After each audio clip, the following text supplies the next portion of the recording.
It's a quarterback conundrum in Minnesota. What's the actual plan for the Vikings? Hayley Lewis joins us to tell us who she loves for the Kansas City Chiefs. See what I did there? And it's a lost season in L.A. Maybe. Jovan Buha joins us to break down the Lakers. Yahoo Sports Daily starts right now. He's Jay Busbee in for Caroline Fenton today. I'm Jason Fitz, Yahoo Sports Daily, rack stacked and packed, ready to get you 2 hours of wild fun. Busbee answering the bat phone for us regularly. You are already a friend of the show. Now you get to come in. You're filling Caroline Fenton's shoes. Not easy to do, brother, but we appreciate you hanging out. You're going to be with us today and tomorrow. Going to be a fun couple of days. Absolutely. I appreciate you letting me crash on the couch. I brought some beer. All will be good. Oh, man, he's got the weight of my heart right there. I needed a beer last night at the end of a deep night, a good night in the NBA. We had a couple of wild games. We want to get straight to it, but let's start with some domination. I mean, butt whooping, and that came in the form of the Hornets out here just smacking the Celtics around disrespectfully, 118-89 in a game that frankly didn't even feel that close. There was already a ton of hype on this show. We're already all decked out in the Hornets gear, but the question is, after what you saw last night, Busbee, is it time to start considering the Hornets the actual threat in the East? A threat to the teams that actually are a threat. I'm not sure that they're actually ready to take the East yet, but as they showed last night by knocking off Boston without any real trouble, they are the team that you're going to be very scared to play once the playoff comes around. They're 20-2 with their current starting five. They are a young team. They're a fun team. They're a team that you like to watch. They're a team that has that vibe. That's something special. It may not be this year, but this is a team that you're going to be watching for the next couple of years. Yeah, you're right. And look, you see it right there. Charlotte's won 6 straight games, each by 15 or more. The thing of it is, I've become infatuated, Busbee, with this concept. As much as we all remember this era of the NBA where the trick was to go out and sign the biggest players and trade for the biggest players. We find ourselves every year talking about Giannis until we're out of breath, right? But I look at the real success we've seen in the NBA, and right now, transcendent success comes from this whole draft, development, and depth, right? That's the thing I keep saying. I watched last night, and I was watching a team that when they shoot this well, when they are that on fire, I don't know how you stop them, but Boston didn't have any answer at all. And this is a team that just moves the ball around so much. They play with such energy. They just went out and whooped the snot out of the Celtics. And I think what we saw was a reminder that a young basketball team has an incredible ceiling if you get the right pieces together the right way. And that's what it feels like Charlotte's done. To me, it's about the fact that when they get that hot, I don't know how you stop them. These two teams entered this game as the top 2 teams in net rating since January 1st. And again, I can't stress this enough.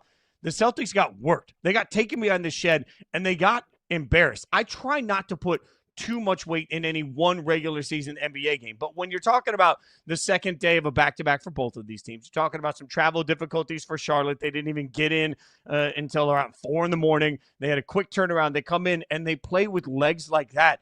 I just watch that and think, yeah, that's what I want in a long playoff series. I'm not sure that I'm going to say that the Hornets are ready to go to the NBA Finals. Like, playoff basketball is so different than regular season basketball. But, Busbee, I certainly watched a team last night that I thought, man, if they get hot, they can beat any of the teams in the East in a 7-game series for sure.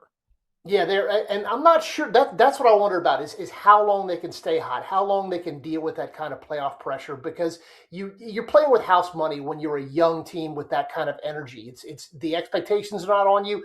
Everything that you're doing is new territory for you. You've got Brandon Miller dunking, you've got Con Knipple hitting the threes from every point on the court. You've got the kinds of situation where you're just having fun with the game, and the pressure hasn't come in yet. That's what we're going to see in the playoffs is how they handle that pressure. Now, when it gets to Game 5, gets to a Game 6, gets to a Game 7, when they have to close out or when they have to hold off a closeout, how do they deal with that? We don't know. We're not going to know. You can't know until you're in that situation. But at the moment, they've done everything right to set the foundation. This is not a team that's a streaky team in the sense that they're building up. This is the first time they've been over 500 since before Halloween. They're building the foundation in the right way, and they're heading in the right direction. And it's going to be fun to see how they handle that higher level of pressure going forward. Well, and one of the teams in the East, presumably they'll have to handle the moment, is maybe going into the Garden if they were to match up with, I don't know, the Knicks. And that brings us to the Knicks last night in another big matchup. against OKC. SGA back on the floor. We're all watching this to see what it looks like. And we got drama all the way down to the last second. Got to give Jalen Brunson credit. Like, the Knicks had 2 good looks at what could have been the game-tying basket at the end. Can't get it done. They lose this game 103-100. 54 combined points from SGA. 54 combined points SGA killed us. All the hypothetical matchups we're looking at here between OKC and the Knicks, we're trying to figure out what the NBA Finals could look like. Would this one be the most entertaining to you, Busby? I think in terms of the overall picture, it might be. I'm a big believer in vibes outside of the court, outside of the field of play. I think that the sport is better when the Knicks are good. I think the sport is better when the Cowboys are good because it adds that extra layer of juice that you don't have when you don't have those blue chip teams in there. And so having the Knicks fans back in the mix, having the Knicks fans back involved in it, this is a team last night that seemed to be down 10 points from the jump and then rallied with that 40-point third quarter. They were able to get back into it and bring the crowd back into it. And that's the kind of thing that you want to see for a playoff series. Now, I'm not sure that they would be a better matchup than the Pistons or than the Celtics, but it is still a lot of fun to watch. And if that third quarter Knicks team shows up, then yeah, you've got yourself a great 7-game finals. Yeah, but at the same time, I'm going to be honest. I kept watching this thinking, good Lord, OKC continues to be shorthanded at every turn. And all they do is find ways to win games like this. Yes. Chet Holmgren last night, 11 and 19 from the floor, 6 of 11 from 3, 28 points. As I mentioned, 54 combined points from Chet and SGA in this. And it's just, it's laughable to me because as much as we sit here and we're trying to find cracks in the armor for an OKC team that, frankly has nothing left to prove, right? And it's an OKC team that comes into this thing as the defending champion. And we wondered early in the season, could they have one of the most dominant seasons we've ever seen? Well, turns out they haven't been healthy, and that's been a big part of it. But for a team that hasn't been healthy and for a team that's had to prove their depth over and over and over again, they're 49-15, right? They're 49-15 for a team that hasn't really put it together the way that we expect this year. I think the most entertaining final. Give me star power. So, look, anytime you get Madison Square Garden, I get that. But sorry, Knicks fans. As somebody like me, I literally have the Madison Square Garden logo tattooed on my arm. So I love the Garden, all right? But at the end of the day, give me the star power of the Knicks taking on the Celtics taking on OKC. I just feel like I get more star draw. You give me Tatum coming back, and now all of a sudden I've got the Disney movie. I've got Jaylen Brown and Jason Tatum coming back taking on OKC, and you've got this sort of moment. I think there are wildly appealing matchups that all seem to involve OKC. They all seem to involve some of these teams. But I do look at the Knicks last night and say, man, if you're the Knicks, your hope is you didn't play your best game, Busby. Like, this was a really good third quarter. This was not a very good first half for the Knicks at all. You got a couple of calls that could have gone the other way. There's much controversy about, right? So if I'm the Knicks, I'm looking around saying, wait, we can take down this OKC team. Again, it's a shell of OKC, but the Knicks have to find, I think, in the East, some peace knowing that they can go blow to blow with OKC. Not everybody can do that. Yeah, absolutely. And on the OKC side, this is, we were talking about Charlotte putting the foundations in place. This is, Charlotte can look and see, all right, that's what OKC is in the future for them. Because as you said, they were able to, while being shorthanded, while being not at their best, they're able to have next man up, step up, make the plays because they have that level of confidence. They've been there before. They've been through the fire before. And so, yeah, when New York makes that rally, they're like, okay, we'll settle down. When New York has those chances to win or tie the game late, they say, okay, we can handle this. And that's exactly what you want out of a team. That's what makes a team incredibly dangerous in the NBA Finals because they know that they've been there before. They know that they've gotten it done before. They know what it feels like. They know what that cold hand around their heart of anxiety feels like, and they know how to hold that off. Yeah, this was one of those nights where if you're the Knicks, you're looking around and saying, man, how did we lose that game? If you're OKC, you're looking around and you're sort of swaggy walking through saying, this is what we do, right? Like, I mean, there is just an element of, I think youth and ego is a word that we bounce around a lot of times with a negative connotation. It doesn't always have that for me, Busby. I think sometimes you're so good at what you do, you deserve to have a little bit of a puffed up chest for it. OKC right now is a young team. that is coming off of a championship, that just went into the Garden shorthanded and survived the best throws that the Knicks could have, right? Like, to me, there is sort of this, all of this leads to just a little bit of extra confidence going into the playoffs. Like, right now, you can't tell OKC anything because OKC knows that, especially, look, there are teams like San Antonio that have had their number this year. But if you're OKC again and again and again, you survive everybody's best punch. Because don't get it twisted, everybody's giving their best punch to OKC, and they still handle it. So I think there's plenty of reason for hope for everybody. I also think, there's a certain level of swagger. Sometimes certain guys have a certain level of swagger. You have to have, Busbee, a certain level of swagger to wear what SGA was wearing last night post-game. I don't know if you saw the post-game fit, but look, I'm up in Connecticut. SGA, I just want you to hear me, man. I get it. It is cold. It is cold, but that is a level like I am out trying to find in these streets, that level of neck warmer attached to it. Like, I need it to be fake fur. I love my animals, but like I need that level of just protect my neck from all of the elements all the way through. That's beautiful. Now, I take this a different way. I call this Beverly Hills socialite who got into a car crash and is appearing in court with her personal injury lawyer to testify about how badly she was injured, perhaps with a pet dog. That's what this rings to me. But it is beautiful. It is magnificent. And yeah, when you go into the Garden and you win, this is exactly what you show up wearing. So yes, all proper respect to him. It was a beautiful showing there, and it was a big win. If there's anything I've learned, anybody that is confident enough to wear something like that is going to pull it off. Like, you have to have a certain level of swagger the minute that you walk into the room. Like, as a guy that has like literally 10 of the same shirts and 10 of the same pullovers, I wear them on the show almost every day. I wear the same black things every single day of my life. That's what I'm comfortable in. SGA reminded us that he can rock that because he knows he can rock that. Big win for OKC, obviously, last night. Big night in the NBA. Plenty more that we're going to break down, including later in the show, figuring out what to do with the Lakers in this mess of an NBA season. But coming up next, speaking of wild chaos, the quarterback carousel is about to turn, and I'm stuck trying to figure out what that man is going to do. He might be a miracle worker at quarterback, but he's going to need to be this offseason given what the Vikings face. We'll tell you about it next.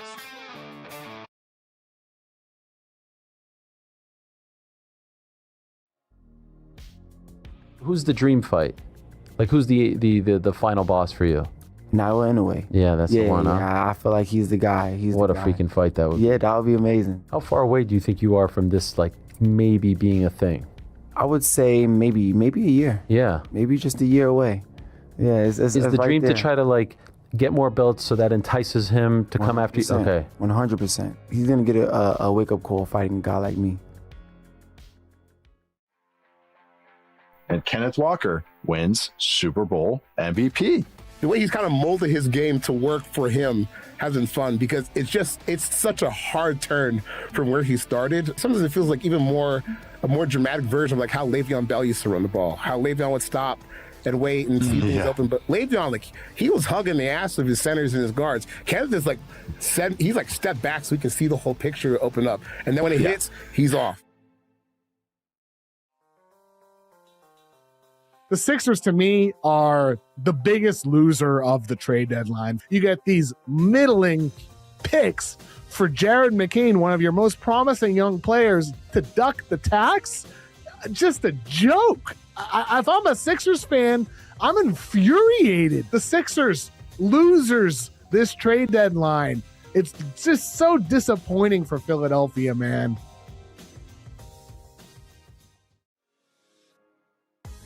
Who in college football could experience that same level of redemption arc?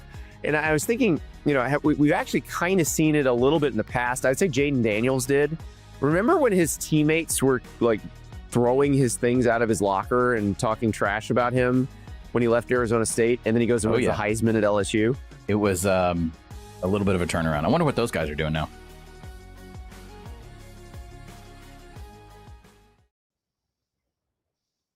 Kevin Seifert reports Kyler Murray is at or near the top of the Vikings quarterback wish list this offseason. This news brings him one step closer to the open market. Now, we know Kyler Murray is going to hit the open market because of the way the league year is constructed. He cannot do that till Wednesday. So for everybody's clarification, legal tampering opens Monday. That's when you can start to talk to free agents. But technically he won't be a free agent yet. He can't become a free agent until Wednesday. So we'll see what all of that means for the weird tampering and negotiation period. But this brings us to the Vikings, Jay. I'm confused. I'm trying to figure out what the Vikings are supposed to do right now, because J.J. McCarthy has played 10 games. And now we see the rumor that Kyler Murray and Minnesota seem to fall in love with each other. If you're Minnesota and you're signing Kyler Murray, that's not a bridge quarterback. That's not an old guy that you're hoping, you can do a Bryce Young and sit JJ for a minute. To me, that's a full change in quarterback direction. It feels to me like in that moment, you're essentially saying, we're giving up on JJ and we're going to go with Kyler. I don't think Kyler's a one-year option, so I struggle to figure what all this means for JJ. Yeah, it's a strange situation. I mean, whether you want to go with the veteran quarterback, whether you want to go with a bridge quarterback, whether you want to just completely clear the decks, whether you want to have faith that J.J. McCarthy, those 10 games were not a representative sample size. But this is a league where you don't have the time to have that luxury, especially when you've got a roster like Minnesota's, when you've got a coach like Kevin O'Connell that has the opportunity here to make some real difference, to make some real change. And it seems like, in the abstract, if you're building a fantasy team, it seems like Kyler Murray would be the best fit, because you have a body of work there, you have some evidence, you have questions about whether or not he was able to be coached in the right way. So it seems like it would be a better fit. But yeah, that is. Do you admit that the J.J. McCarthy experiment was a failure? Do you decide do you gamble that Kyler Murray is your quarterback of the next 5 years, and that's what the Vikings are looking at? It seems like that would be the safe and the smart play for them. Yeah, and this is why, as we see JJ there, I don't know what to do with 10 games. Like, I want to be reasonable here, but realistically, when you're talking about 10 games, you're talking about somebody that hasn't been able to stay on the field long enough to really show us who he is as a quarterback. It Right. seems crazy to me, because then we go all the way back to, I want to be consistent with the draft analysis at the time when he was picked, and I was sitting there with our team covering that draft, and I kept saying, I think anybody that tells you what they know from JJ is just sort of, they're piecing it together. Like, there was no real proof of concept of J.J. McCarthy being some great college quarterback. He won a national championship at Michigan, but the way that offense ran, it ran around J.J., it didn't really run through J.J. We didn't have a bunch of throws. And so then you have Harbaugh coming out at the time and saying, no, he's one of the best college quarterbacks I've ever seen in my life. All of these great things from great football minds, but it was almost like the entire football community was saying, trust me, J.J. can play. Well, we didn't really have a lot of proof of time on task seeing that in college, and now we'd have no proof that he can actually stay healthy. And when you factor in adding that to Charles Robinson telling us all that, he lost a bunch of weight when he was injured and had to put that weight back on, like, it's been a weird journey. So on the one hand, I don't want to give up on a quarterback that, hasn't necessarily played enough to be given up on. But on the other hand, I don't know how to not give up on that quarterback when I can only wait so long for that quarterback to come out and deliver at a high level. Like, J.J. McCarthy's value to the NFL is getting lower, not higher, because he can't play long enough to actually show what value he should have. Yeah, and the more that you slip from that moment of peak readiness, the more that you fall down, the further that you have to go back just to get back to the starting line again. And that's what, between injury, between being off the field, for an entire season, and then for off and on during the 2025 season, you don't know what you have with him. And so it's kind of the best of a lot of bad situations. Kyler Murray, I am convinced that there is a lot of possibility in there for him. I'm convinced he might even try baseball again, but I'm convinced he has a lot of possibility and a lot of opportunity as a quarterback. And so I think that, again, if you're looking at the safe play, this is not your all-in play. This is your, I'm just gonna match. I'm gonna call every bet right now. That's what the Vikings are doing with a Kyler Murray plan. All right, so then if it's not Kyler Murray, I know you wrote about this for Yahoo Sports, but I keep looking around saying, why are we not talking about Aaron Rodgers? Like, to me, an Aaron Rodgers thing makes a lot more sense, Busby, because it's sort of a 1 year. We're going to bring him in. If JJ beats him out, great. Then he beat out Aaron Rodgers, and it's JJ's team. If he doesn't beat him out, then great. He gets to spend a year learning from Aaron Rodgers and just sort of seeing this whole thing go down. Why not Aaron Rodgers for the Vikings? Yeah, I made the case, and it was the idea that Rodgers offers an opportunity to bridge, as you mentioned, the bridge quarterback to the future. And who is the future? Is it McCarthy? Is it somebody they pick up in the draft this year or next year? It could be any of those options. But Rodgers has so much football knowledge, so much a wealth of information that he's able to share, the way that he's able to have a presence in the locker room. Pittsburgh fell in love with him. Just with 1 year, you had the players in Pittsburgh absolutely falling all over themselves. And he was there for Mike Tomlin. So he may not be quite as keen to go back and reunite with Mike McCarthy, but he was there for Tomlin. I think that he and O'Connell have had a long-term friendship. There is possibility there. They did do the dance a little bit before last season. So this might be a chance where the Vikings revisit this and say, we probably should have gone with Rodgers last year, but let's give it a run this year. I mean, it feels to me like last year I understood, okay, we got to give him a shot at some point.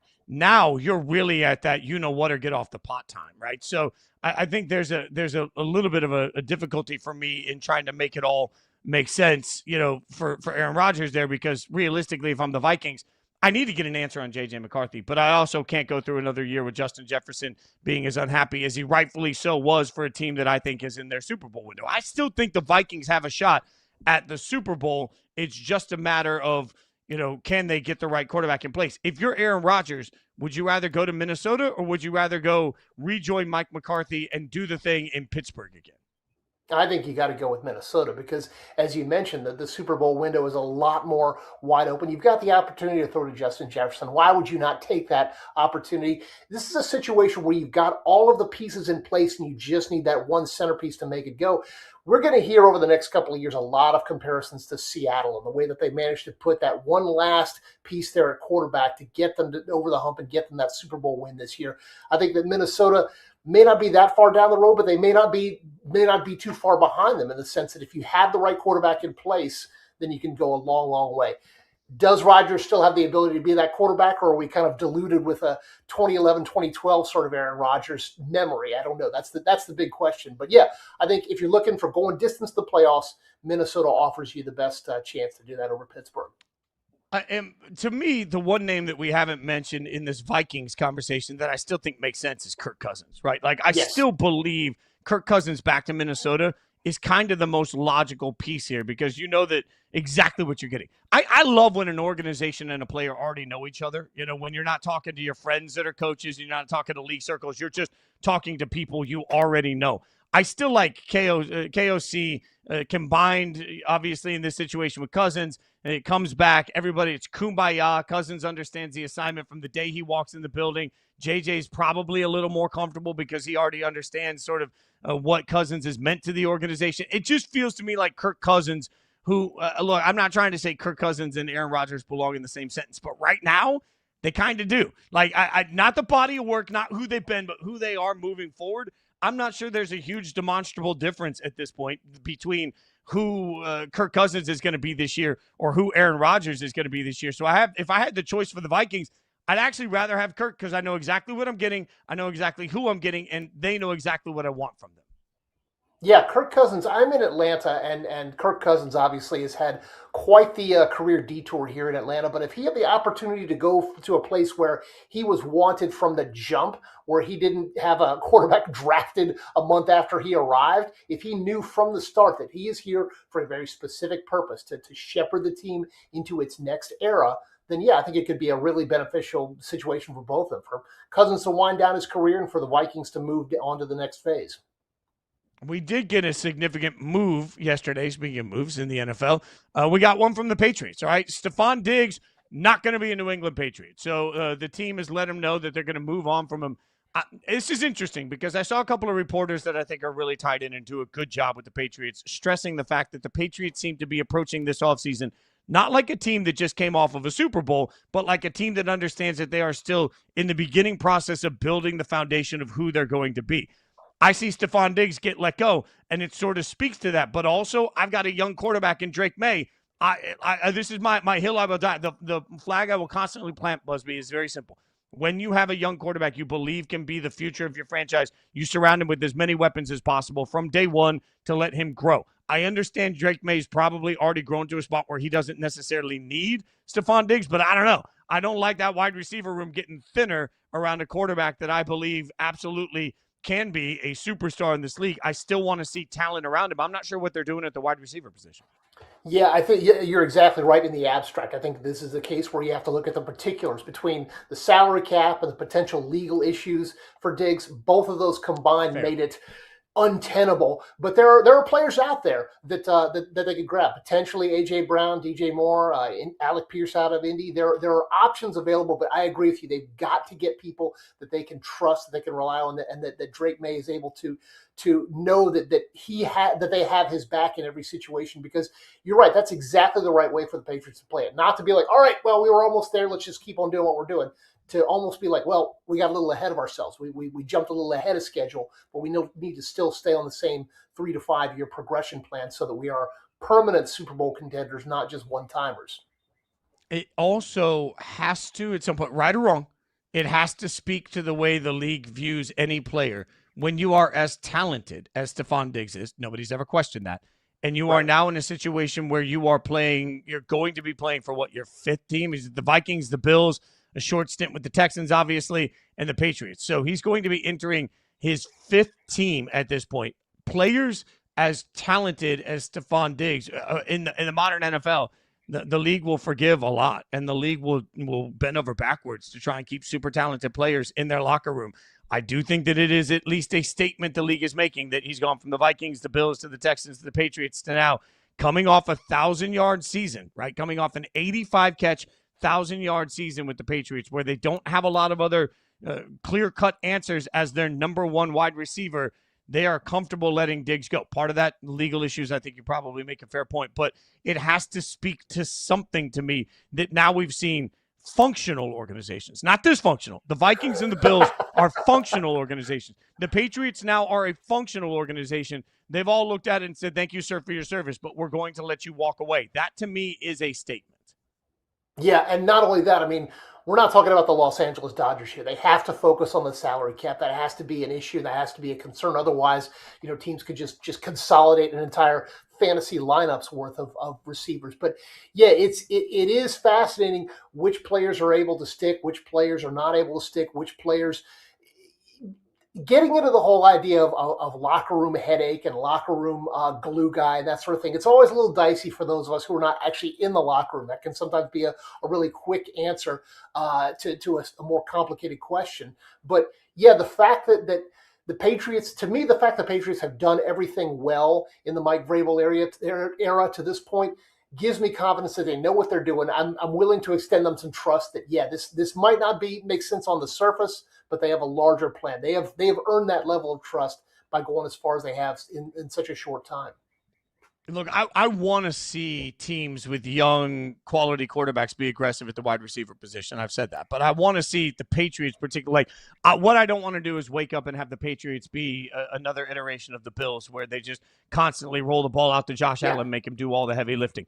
I love the idea of somebody like Alec Pierce going to New England honestly, for my money, more than I like the idea of somebody like A.J. Brown. Even though I believe A.J. Brown is a better player, I do believe that there's something to having young guys develop with young guys. Alec Pierce is 25 years old. He'll be 26 in May. He's got plenty of time left. I would love to see a young, talented wide receiver option be brought into New England with a real plan of like, all right, for the next 3 or 4 years, we're going to let these two guys cook together. I understand wide receivers become sort of an easily replaceable, especially the way the draft works. I feel like every year covering the draft, we sit there and say, it's the best wide receiver class. Like, we do that every year, Busbee. I want to see Alec Pierce or somebody like Alec Pierce in New England simply because I want to see them match their young superstar quarterback with the young superstar wide receiver and then give us a real chance to watch quarterback and receiver grow together in a way that truly makes this next era of Patriots football unstoppable.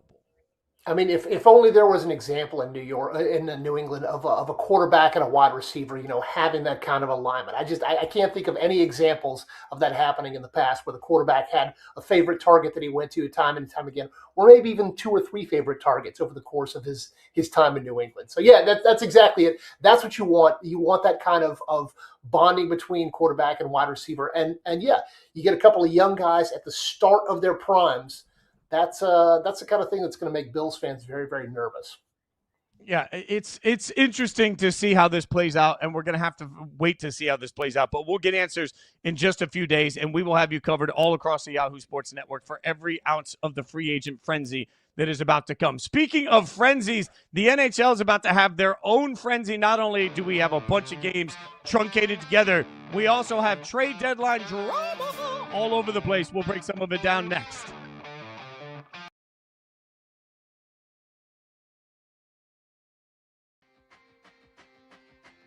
Peterson looked like the clear-cut number one pick in the first half of that game.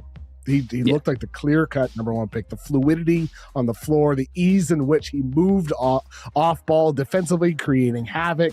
He looked majestic. Sometimes it just comes down to as simple as like, this dude moves the way basketball players are born to move. Was Kevin Durant the last college scorer that made it look as effortless?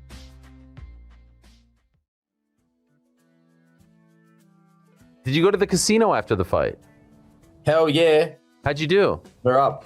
Up? We're up. Well done. We're up. Were you just walking around there after the fight and people recognizing you? Like, weren't you the guy that was just on the UFC? Yeah, that's where I get recognized the most. Really? What's that say? The other gambling degens, everyone recognizes me there. Anywhere else I go, no one knows me.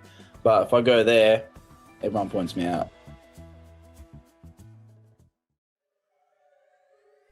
The 72 Dolphins is infamously the no-name defense. This one's the too many name defense. Too many names, too many names. Defenses were ahead of offenses this season for a lot of it. Like the best teams in the NFL had the best defenses. We're sitting here talking about this defense and how good it was and how hard it is to isolate one player. And yeah, that's the sport of football. It's a team sport. It's hard to isolate individual players, and Seattle really exemplified that all year. We're ranking the actual threats from the absolute frauds. Your contenders, who do you got? My contenders. So I have Sporting, and I say that because they have had a strong top 8 finish over some other heavyweight teams. They're actually very, very hard to break down as a squad, and they're very, very strong in transition. And they got a guy named Luis Suarez, which is fun. Guard your ears.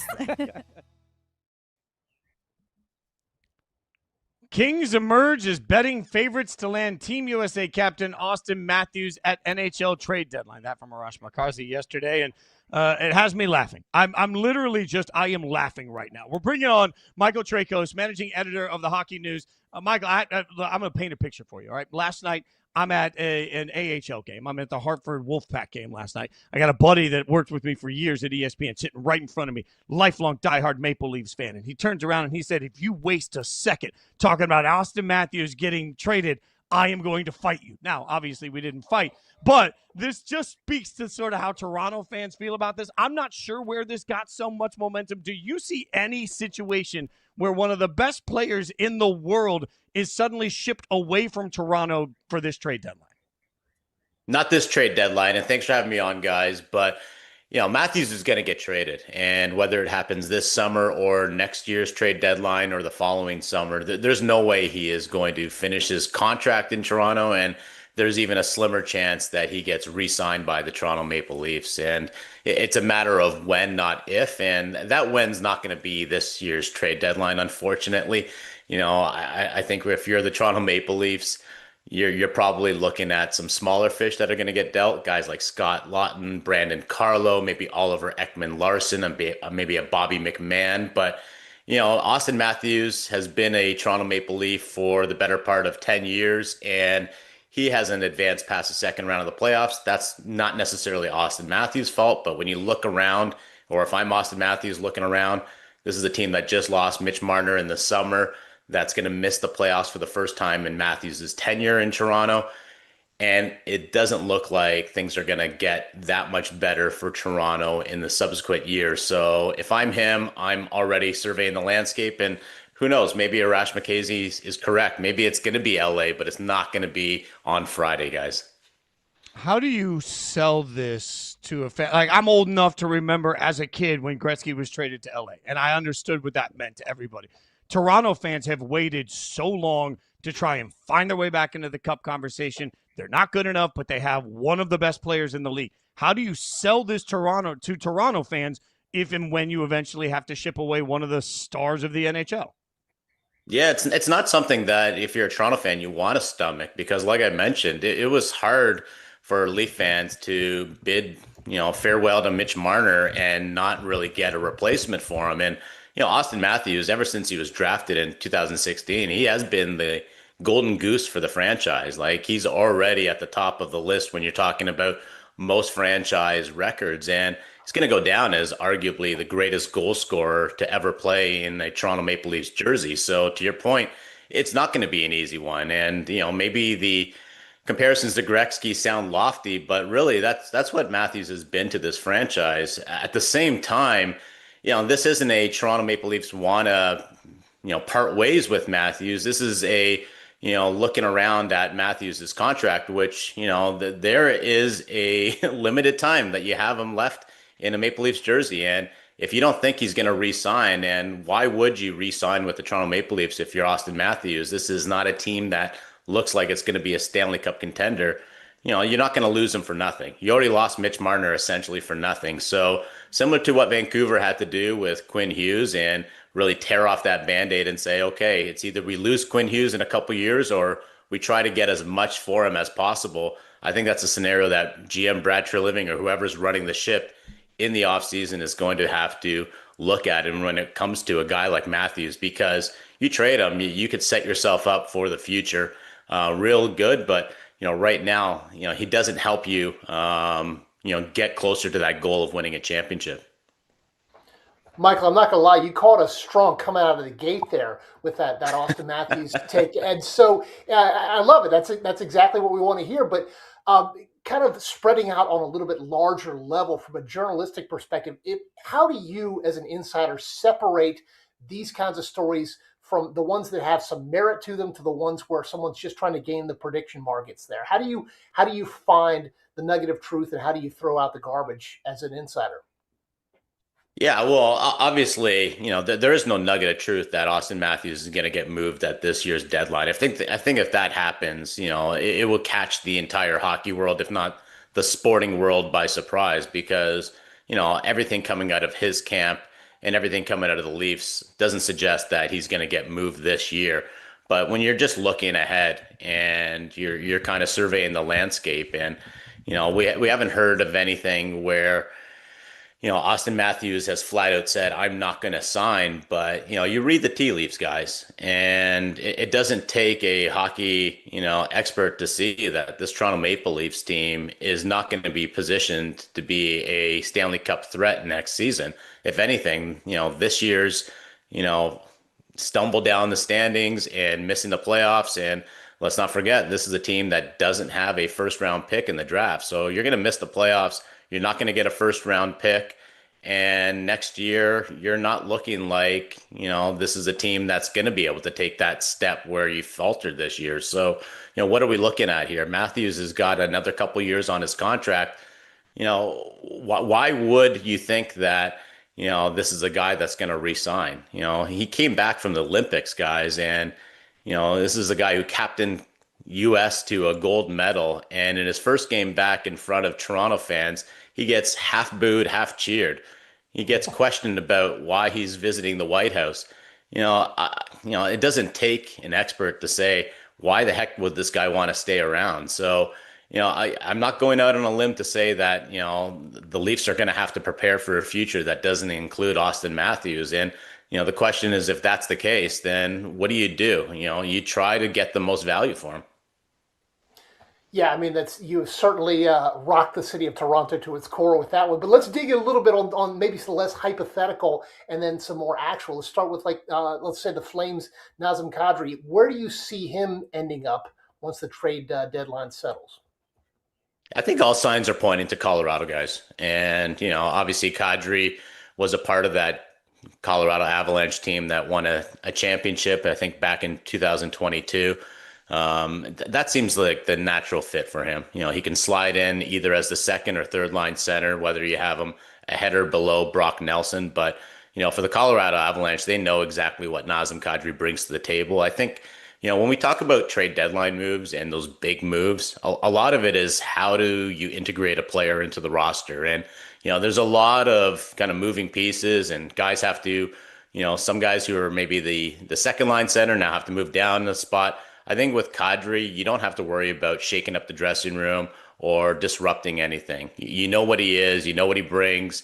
He knows that team well. So I think that's the natural fit. But, there's going to be other suitors, obviously. If I'm the Montreal Canadiens, I'm going hard after Nazem Kadri because down the middle is exactly where the Montreal Canadiens need to beef up. They got Philip Deneau not too long ago, but you're looking at a center depth that really includes Nick Suzuki, then Philip Deneau, and some big question marks. So, if it's not the Avalanche, I would love to see Montreal take a big run at him. And also don't discount the Minnesota Wild.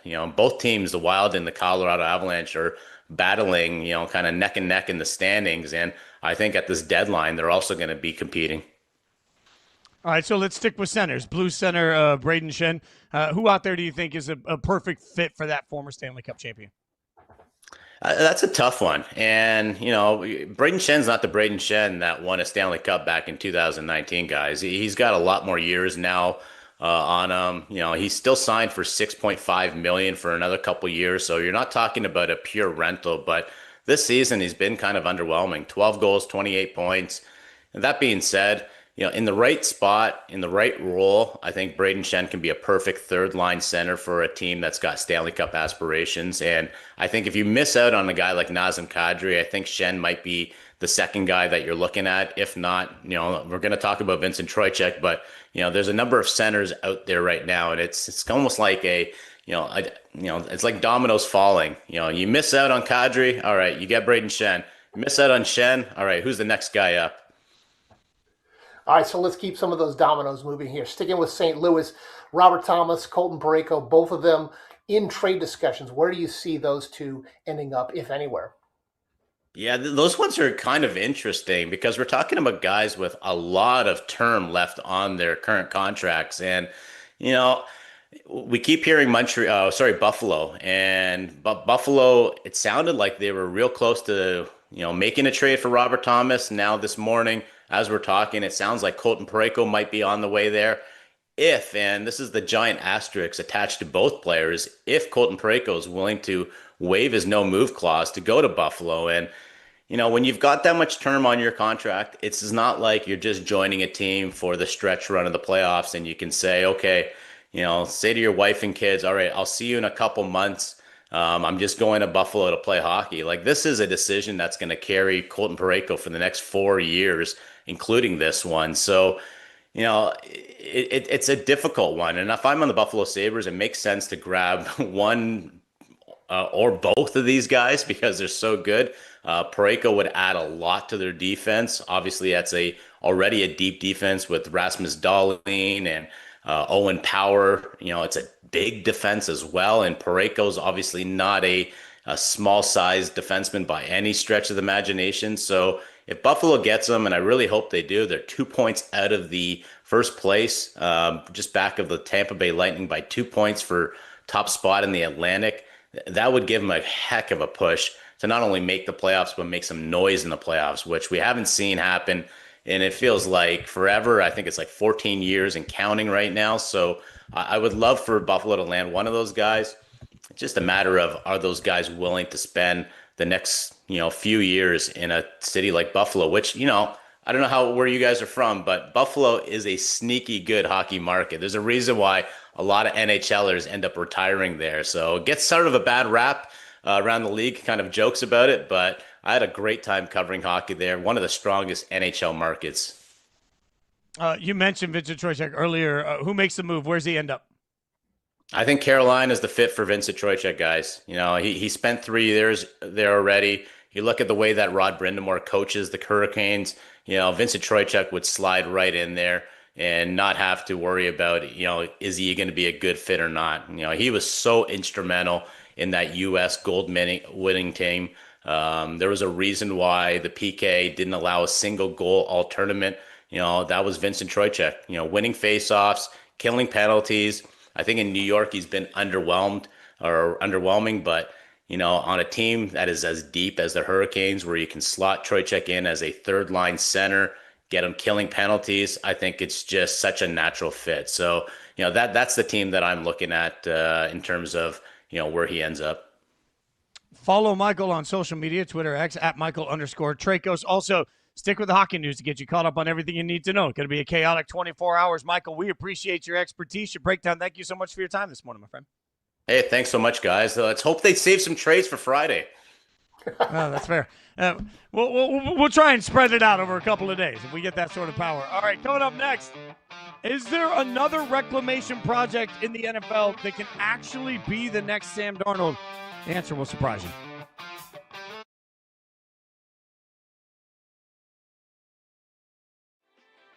You covered Darnold with the Jets. Where are you kind of just feeling about him? Another game with 3 games in a row, no turnovers for Sam. The sack avoidance snipe from Sam was incredible. The back and forth between Sam and Milton Williams was honestly really impressive for Sam on my part, because I thought that it wasn't his best game of the season, but it was the game he needed to have, which was clean. He won the Super Bowl. He's going to get a contract extension. It's kind of cool to see his redemption story.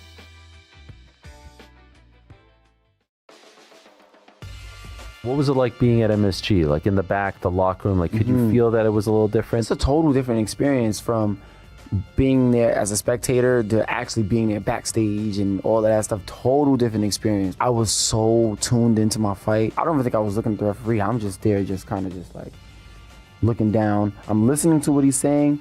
At the same time, I'm just thinking about the fight. I'm like, yeah, all right, y'all done? You ready? Right? Yeah. All right, it's time to go. The Premier League has gotten so successful. Survival has become such a priority. Maybe that doesn't lead to the most like entertaining football match. The one thing that you want to avoid is having this like runaway first place team by Boxing Day, which happens more often than not. This has been, I would argue, a little bit more exciting this season. The entire mid-table is packed. Yeah. So as an Everton fan, I'm like, yeah, we in the mix.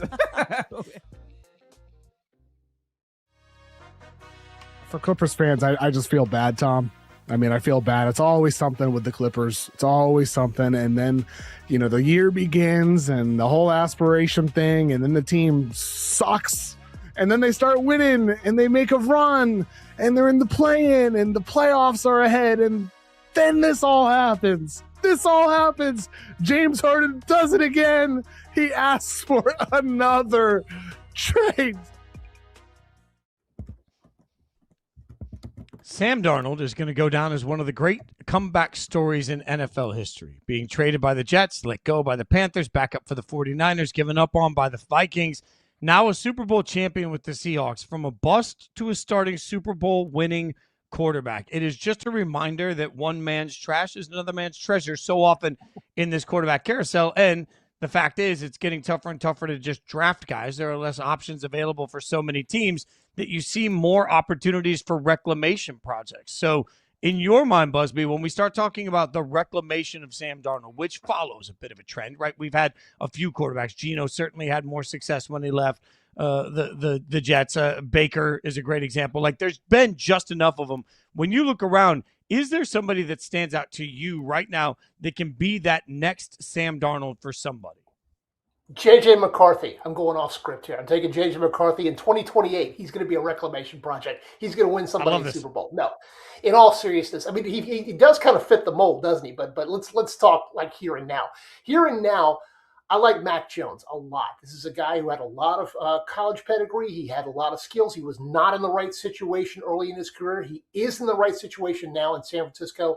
If he is able to get out of San Francisco, if he's able to move on from there, either through trade or some other form of way to get his release, there are a lot of teams that could really use a Mac Jones, starting with, as we discussed earlier, with Minnesota. He's kind of a wild card name there. The New York Jets, who the hell knows what they're doing, but they could use someone steady like Jones proved to be in injury relief last year in San Francisco. Even the Atlanta Falcons, we don't know what Michael Penix is going to look like next year coming off of his injury.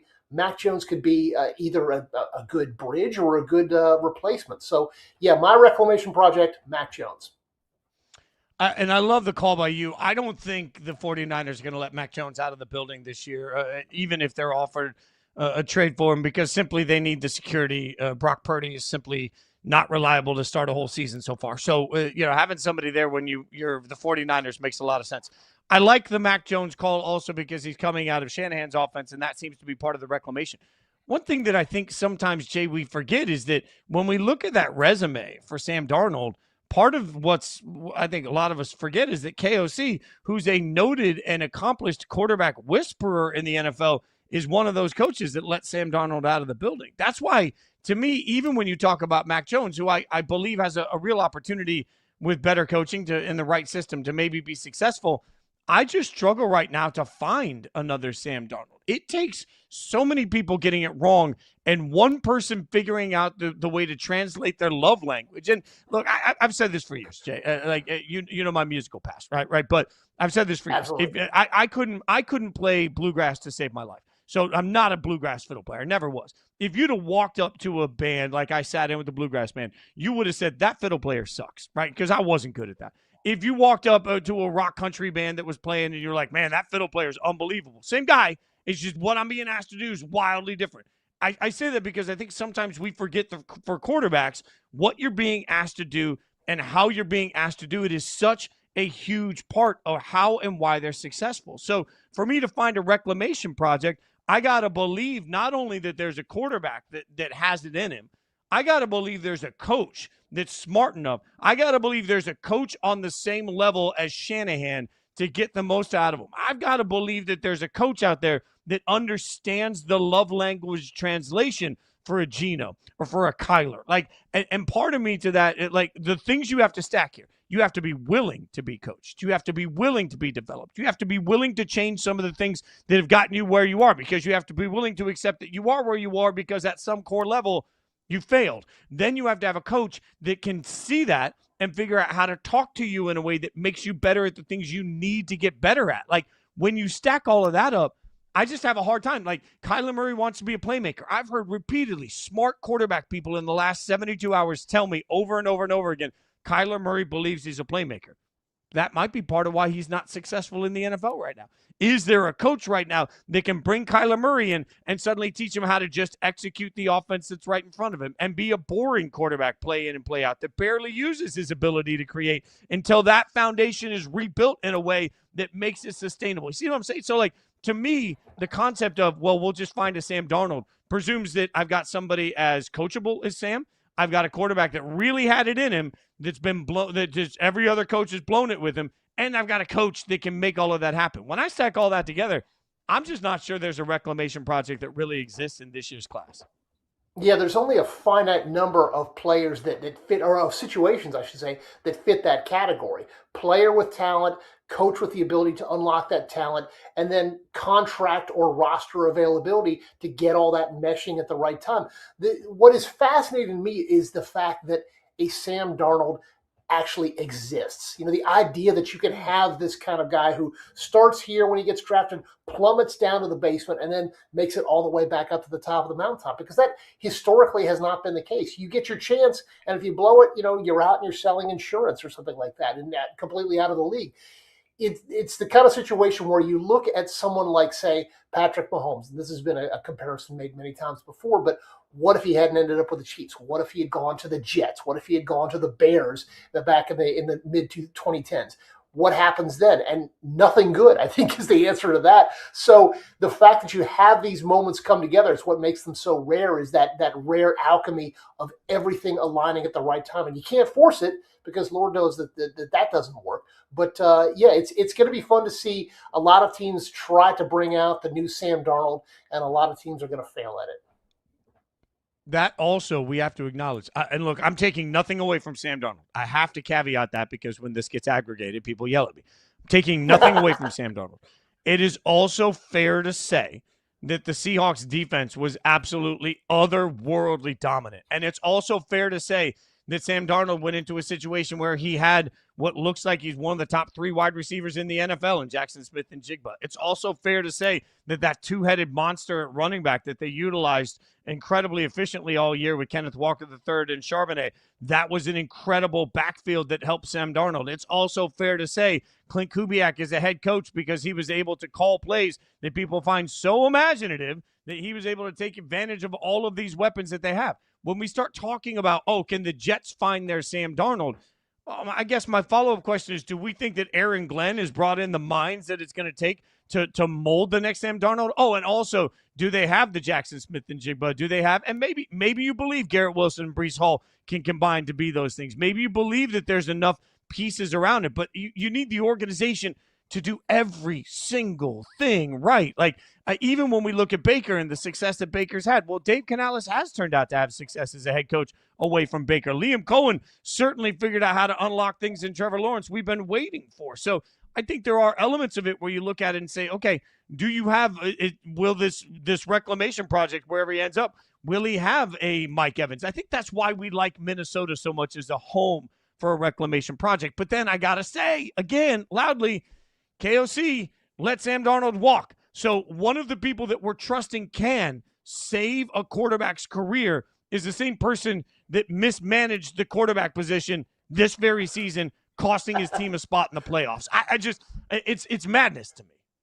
It's a small world, isn't it? You keep seeing these same players bump up against these same coaches here and there. I think that you hit on a key point there, which is part of the issue with a reclamation project is that you have to save a quarterback from himself. You have to have the pieces in place to prevent a quarterback from making the kind of mistakes that will kill a team. Remember what happened to Sam Darnold at the end of the Vikings season, throwing crucial interceptions, killing the team's chances late in the 2024 season. The Seahawks were able to mitigate against that because they had enough pieces, enough firewalls in other directions that they were able to keep Darnold's interceptions, which were still high, from being the kind of game killer, season killer that they had been in the past. So again, that's another element of the puzzle that has to be in place there. You can't just say, all right, perfect coach, perfect system, perfect player. You've got to have that roster around him to protect him as well. And again, it's another reason why there's not going to be just an easy, quick Sam Darnold-esque fix for another team this season. Which is what's going to make Kyler Murray's decision really interesting to me. Like, Kyler Murray is in a situation where he's made generational wealth.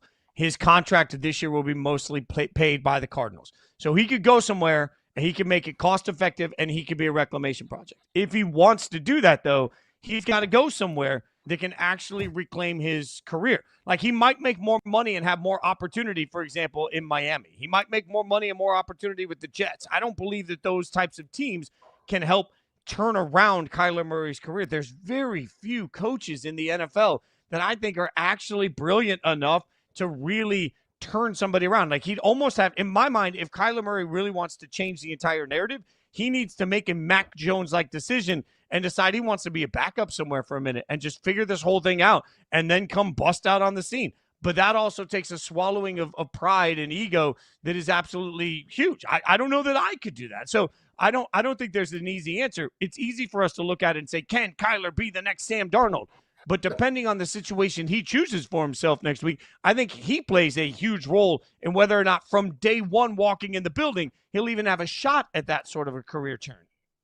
Yeah, and let's back up, 30,000 feet.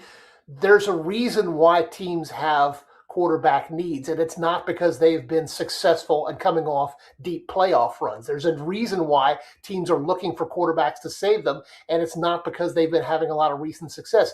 You are automatically, almost by default, walking into a situation where you've got to work your way back up. And so, yeah, is that what Kyler Murray wants to be doing? I mean, that's going to be that's the tricky kind of thing where you've got to decide, if you are Kyler Murray, what's the best situation? Do I want to walk into a situation where I'm going to be the man, or I'm going to be part of an overall squad that's able to get us to the playoffs? That's what's going to make you're absolutely right. That's what's going to make next week so fascinating, and what goes next is going to be a lot of fun to see. And which is why the Vikings continue to be interesting, because I can't figure out how those two things mesh. I think in concept, if we were playing video game football, if it was Madden, fine. It is not Madden. All right. From the Vikings to a team that is out here trying to figure out what they're going to do next year. It's been a long time since we had any questions about the Kansas City Chiefs, but we do now, and we got to figure out what they're going to do this offseason. Hayley Lewis joins us next. We'll get her expertise on what Kansas City can do to right the ship.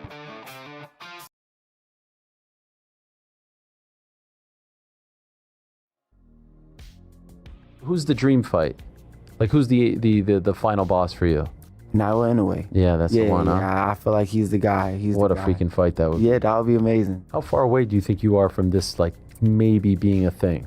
I would say maybe a year. Yeah. Maybe just a year away. Yeah, Is it's the right dream there. to try to like get more belts so that entices him to come after you? Okay. 100%. He's going to get a wake-up call fighting a guy like me. And Kenneth Walker wins Super Bowl MVP. The way he's kind of molded his game to work for him has been fun because it's such a hard turn from where he started. Sometimes it feels like a more dramatic version of like how Le'Veon Bell used to run the ball, how Le'Veon would stop and wait and see things open. But Le'Veon, like, he was hugging the ass of his centers and his guards. Kenneth is he's like step back so he can see the whole picture open up. And then when it hits, he's off. The Sixers, to me, are the biggest loser of the trade deadline. You get these middling picks for Jared McCain, one of your most promising young players, to duck the tax. Just a joke. If I'm a Sixers fan, I'm infuriated. The Sixers, losers this trade deadline. It's just so disappointing for Philadelphia, man.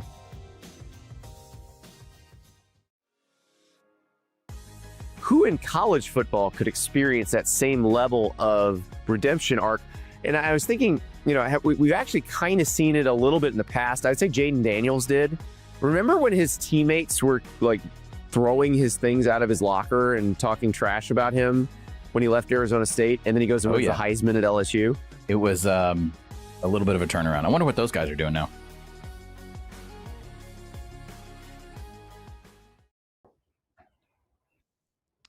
We had a trade yesterday. The Rams receive quarterback Trent McDuffie. Stop me if you've heard this before. They then say F them picks. They send a first-round pick, number 29. They also send a fifth, a sixth, and a 2027 third.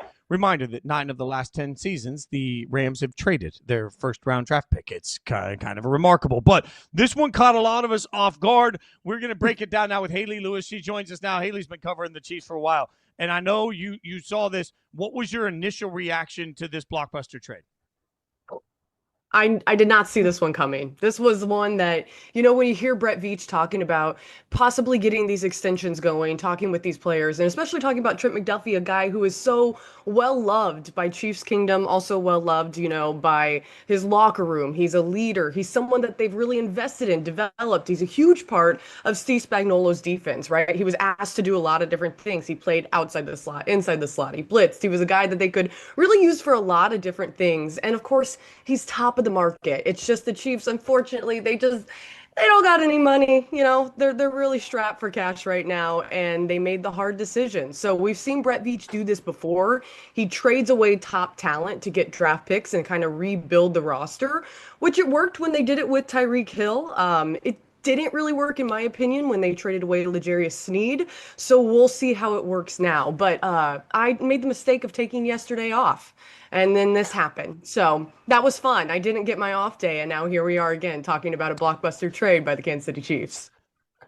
No rest for an insider. Never. Always have that phone close by. We talked about the 29 pick, the number 29 pick there, but everyone in Chiefs Kingdom was focused on the number 9 pick. And you may have just answered this, but if you have the option there to fill that running back need, do you look at Jeremiah Love or do you try to get Kenneth Walker or someone else through free agency to address that need? I'm going to give you the boring answer, which is what we're all used to here. But Brett Veach historically does not like to trade or does not like to go high for a running back, right? They have this, it's kind of weird being in this new territory too for the Chiefs, being so high and picking in the first round because they've done so well previously in the last, 6-7 seasons that they've been at the end of the first round of the draft. So having this new capital, this, ability to grab an elite talent, I think is something that they should capitalize on. Now, do they actually do that? Well, that's going to be, the biggest question that you're asking right there. Brett Veach doesn't really necessarily go after running backs so high, and I think it's really statistically because when you look at the value versus positional value, when you maybe go target an edge or a defensive tackle, maybe even an offensive lineman, the longevity of that pick. So do I see them targeting Love at pick number 9? I think you absolutely have to entertain it. I have this gut feeling that it doesn't happen. Maybe they go after a wide receiver. Maybe they go after edge. Maybe they can find a corner that could potentially be at that number 9. But the good thing is, this is the first time since, 2022, where Kansas City has 2 picks in the first round.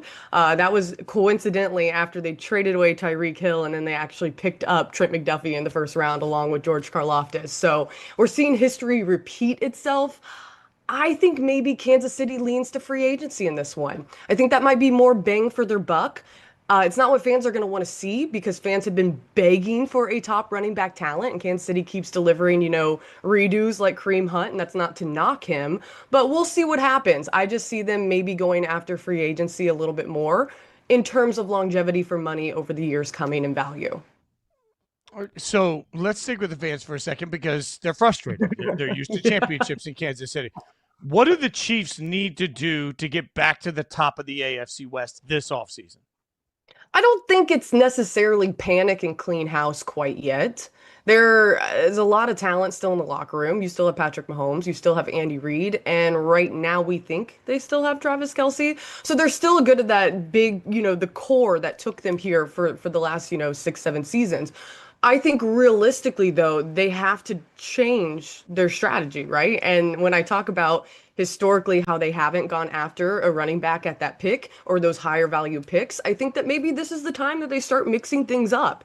This would be the time to shake things up and change things, because obviously it hasn't been working in the past. Now, it's not that I don't trust Veach to get back. It's just they haven't seen this slump in the Patrick Mahomes era in a very long time. So I think being aggressive, which would be maybe particularly getting after that run game. And then what I thought was interesting is when at the Combine, Brett Veach was actually asked about protecting Patrick Mahomes and making sure that coming back from his knee injury, he would be good. And instead of talking about pass protection and the offensive line, he actually started going into how they need to have an explosive running back. They need a lead on the run game.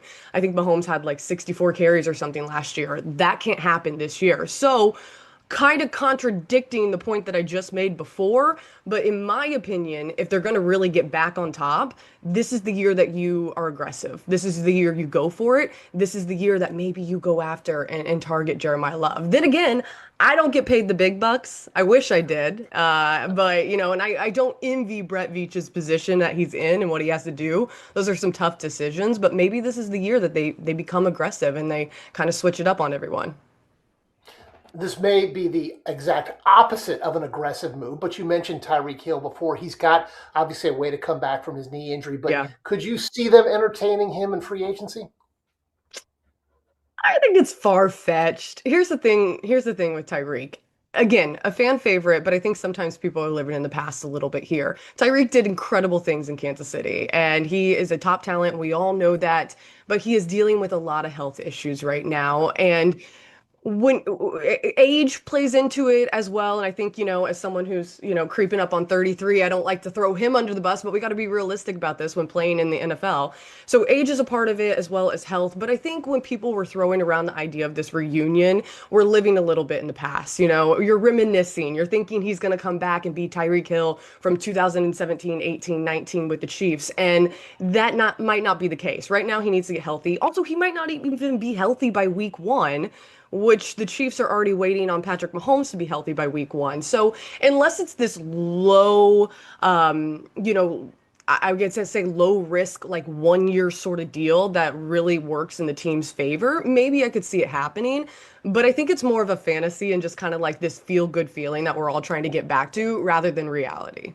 Okay, so feel-good feeling takes us to Kelce, who, we're talking about Kelce like he's 800 years old and needed a walker on the field last year. Like, he was still very effective tight end last year. Do you believe that Travis Kelce is a tight end for the Chiefs this season? I mean, what are we, March 5th right now? And we're getting closer and closer to the new league year on the 11th. So I think from the conversations we hear from Brett Veach, especially how he spoke about him at the Combine, it seems like both parties are having great conversations, very open. I can't imagine Kelce being someone to screw his team over by not letting them know, by holding out on this decision. But I can also understand that this decision is a very hard one to make. You're choosing to really hang it up, and you're also choosing to hang it up on a season in which your team didn't even make the playoffs and your quarterback tore his ACL. So it would be an unfortunate way to go out. I don't foresee him choosing that route. Now, I'm not saying Kelsey's going to come back and be the greatest thing ever and go back to what he was in 2019 when he was a younger buck, but I do expect Kelsey to come back this year. It sounds like that's the conversation with the front office, and because we're this far and this close to the new league year, it kind of points to him being able to come back. So we'll see. This has been the saga we've been talking about since, the season wrapped, and even before the season wrapped, we were talking about it. I think it's unrealistic to believe that he's the same person and going to be the same talent.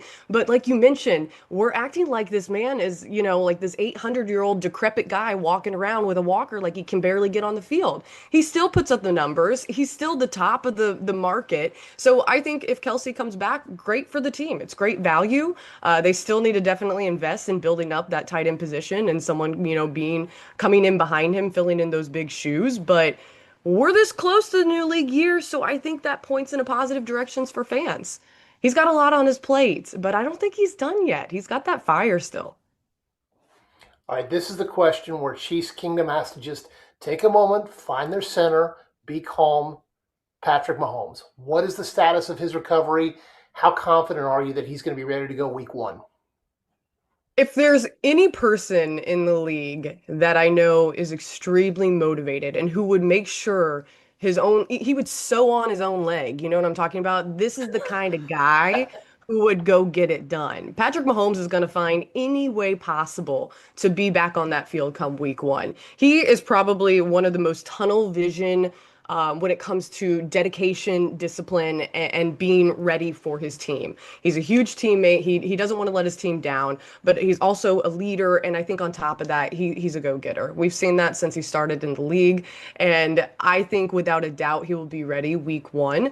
Now, he has some of the best trainers in the world. We've already seen him back in the gym with his trainer, Bobby Strope. We've already seen, him continuing to rehab and get after this. So if anyone's going to attack it and be able to get that ACL tear back intact as quickly as possible, it's going to be Mahomes. So I think he stays ready. I think, again, the conversations that we've heard from the front office, the team, his representation as well, is that he is doing anything and everything in his power to be able to be back for week 1. So will it maybe be a gingerly week 1? Possibly, we'll have to see how it all shakes out. But I definitely think Mahomes will be on that field.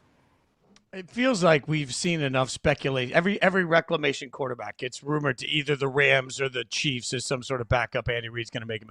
Like, do you believe if they get into this summer and it looks like Mahomes might need a few extra weeks, are they a Gardner Minshew team or are they addressing quarterback in the open market? I think after we saw what happened last year, they're going to have to look at the open market, probably. Reid likes to have himself a good old veteran backup. That's always something that he has for that position as well. I think that they have a few people that they can shop around. Chris Olodikin is also someone that they've been able to utilize. Definitely not their starter, but someone that they could potentially, if things, are getting really dire, can lean on. Gardner Minshew last year, although is a great talent, just had some hiccups with the Chiefs. We saw some moments of sparks, and then we also saw some moments where you thought he could have done better. This would have looked better for the Chiefs. And then you saw Chris Olodikin come in and do a better job than Minshew. So we'll have to see what happens. They did at the end of the season say that they were having conversations and that they were open to having him return. But that's, I'm trying to get through the draft, my guy. This is something that we're going to have to worry about as we get closer and closer to July. But definitely it's something to mention. They got to think about it as it is quickly approaching. We're here in March and we're talking about training camp. How are we already here? Like this rolls by so quick. Do we get the NFL season never ends? No. You don't get Hayley doesn't get an off day. Like, it's just Hayley, you had your chance at the off day yesterday. I did. Sorry. Passed you by. And I ruined it. You don't get another one. By default, the Chiefs are not at the top of the AFC West anymore. So which of the other 3 teams, we could probably eliminate one, sorry, Fitz, but which of the other 3 teams scares you the most? Yeah, isn't the Raiders. So you nailed that one. Thank you so much. I would love to say that Justin Herbert puts a chill down my spine, but after seeing what Bo Nix did last year, The Denver Broncos are the real deal, what him and Sean Payton were able to do. And honestly, it was a disappointment to see him get hurt in the playoffs and not be able to finish with his team, because I think it absolutely would have been, and as we all know, would have been a different outcome had he been in that game. So I think he's the real deal. I think he's a great talent. I think also they have an incredible defense. Might not be a huge fan of their head coach, but he definitely gets it done. And as you guys know, he goes in there and he reshapes franchises. So I think the Denver Broncos are really going to be the team that sticks it to the Chiefs. They've always been kind of the thorn in their side as well. I know that we talk so much about the Raiders being that historical, rival with Kansas City, but really, I think it's going to be the Broncos that give them a real run for their money. That's not to negate or take away from Justin Herbert and what the Chargers are doing with Harbaugh, but I definitely think that he's dealt with so many injuries. Herbert continues to, have this issue with getting to the playoffs and finishing in the playoffs. So I think a team that showed you that they could get it done very quickly with their talent is the Broncos. And for Kansas City, they got to take that threat realistically. So we'll see who comes out the top of the AFC West. It was definitely a different year this season, but I think the Broncos really got to run for their money going. You guys can read her on Bleacher Report. Check her out there, and then follow her on social media at Hayley Lewis _sports. Hayley, always appreciate your expertise. We looked at the calendar. July 4th, you can have 3 to 3:17 p.m. Eastern off. There you go. Thank you. Those Bless 17 you. minutes, book it on the 4th of July. That's it. So we won't bother you then. We appreciate All your right. time, my friend. Thank you so much for hanging out with us. Appreciate you guys. I'll see you later. That's great stuff from Hayley, as always. Coming up next, best case, worst case scenario for that team in Major League Baseball in 2026. We'll break it down for you.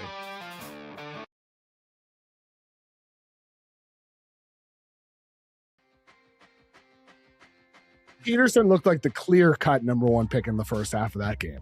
He looked like the clear-cut number one pick. The fluidity on the floor, the ease in which he moved off ball defensively, creating havoc. He looked majestic. Sometimes it just comes down to as simple as this dude moves the way basketball players are born to move. Was Kevin Durant the last college scorer that made it look as effortless?